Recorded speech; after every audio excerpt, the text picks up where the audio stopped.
ஸ்ரீமத் பாகவதம் 116ஆம் பகுதி. காளிங்க நர்த்தனமாடிய நந்தகுமாரன்.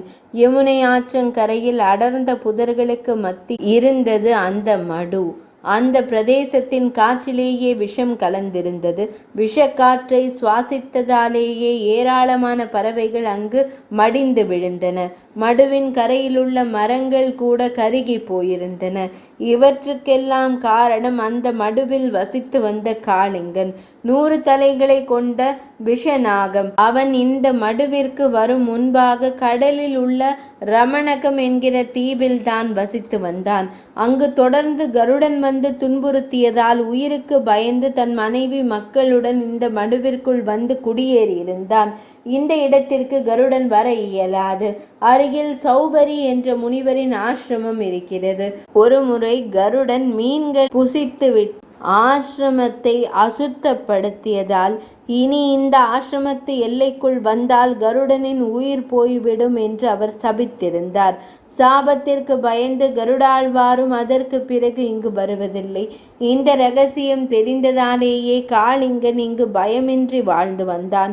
இப்படி ஒரு ஆபத்து மடுவில் ஒளிந்திருப்பது தெரியாமல் பகவான் ஸ்ரீகிருஷ்ணனும் அவனது நண்பர்களும் ஒரு முறை இங்கு வந்து சிக்கிக் கொண்டனர்.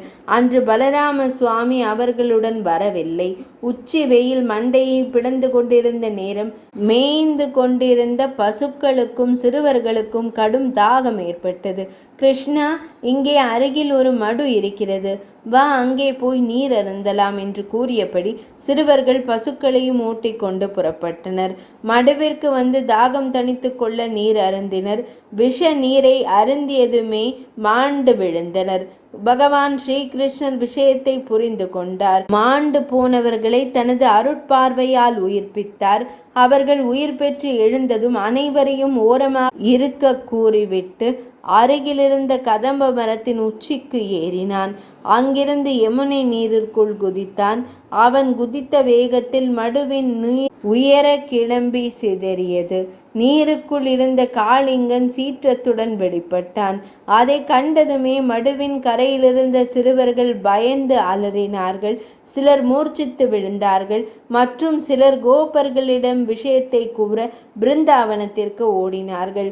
மடுவிலிருந்து வெளிப்பட்ட காளிங்கன் பகவான் ஸ்ரீ கிருஷ்ணனை ஆக்ரோஷத்துடன் தனது வாளால் வளைக்க முயன்றான். விஷப்பற்களால் கடிக்க முற்பட்டான். கண்ணன் அவன் பிடியிலிருந்து லாபகமாக நடுவினான். காளிங்கனுக்கு போக்கு காட்டி நீந்தினான். காளிங்கன் பொறுமை இழந்தான். தனது 100 படத்தையும் உயர்த்தி பிளவுபட்ட நாக்குகளால் உஸ் என்று சீறினான். விஷ மூச்சை பரவ விட்டான். இதற்குள் செய்தி பரவி கோபியர்கள் எல்லோரும் மடுவுக்கு வந்து சேர்ந்தார்கள். கண்ணெதிரே 100 தலை நாகத்துடன் கிருஷ்ணன் போராடி கொண்டிருப்பதை கண்டார்கள். அலறினார்கள், அழுதார்கள். கண்ணா, வா, வந்துவிடு என்று கூக்குரல் கொடுத்தார்கள். நந்தகோபனும் அன்னை யசோதையும் தாங்களும் மடுவிற்குள் குதிக்க முயன்றார்கள். பலராம சுவாமி அவர்களை தடுத்து கண்ணனுக்கு ஒன்றும் ஆகாது என்று சமாதானப்படுத்தினார். காளிங்கன் கடிக்க முயற்சிப்பதும் கண்ணன் விலகி தப்பிப்பதுமாக நேரம் கழிய இனியும் தாமதிக்க வேண்டாம் என்ற முடிவுக்கு வந்த பகவான் ஸ்ரீகிருஷ்ணன் சரேல் என்று தாவினான். காளிங்கனின் தலைமீது லயத்துடன் இறங்கினான். 100 தலைகள் கொண்ட காளிங்கன் சீறி படமெடுத்து கண்ணனை கொத்த முயற்சித்தான். கண்ணன் அவனுடைய 100 தலைகளின் மீதும் ஒவ்வொன்றாக தாவி குதித்து நர்த்தனம் செய்தார் குழந்தை கண்ணன். அவருடைய அழகிய பிஞ்சு பாதங்களுக்கு காளிங்கனின் படம் விரித்த 100 தலைகளுமே நடன அரங்கமானது.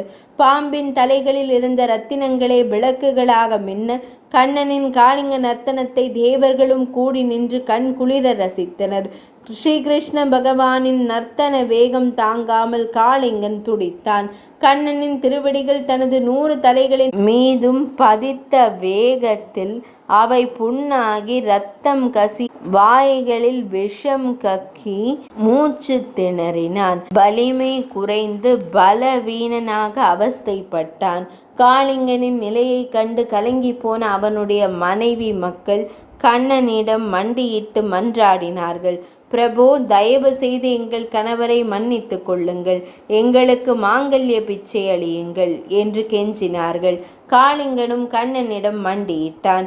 கண்ணா, நான் கருடனுக்காக பயந்துதான் இங்கு வந்து மறைந்திருந்தேன். என்னை மன்னித்து விடு என்று வேண்டினான். காளிங்கா, நீ உடனடியாக இந்த இடத்தை விட்டு கடலுக்கு சென்று விடு. உன் மேனியில் எனது காலடி தழும்புகள் உள்ளதால் கருடன் இனி உன்னை துன்புறுத்த மாட்டான் என்று தைரியம் கூறி விடுவித்தான். அதன்படி அப்போதே தனது மனைவியர் கடலுக்கு செல்ல புறப்பட்டான் காளியன். யமுனை நதி தீரம் மீண்டும் தூய்மையானது.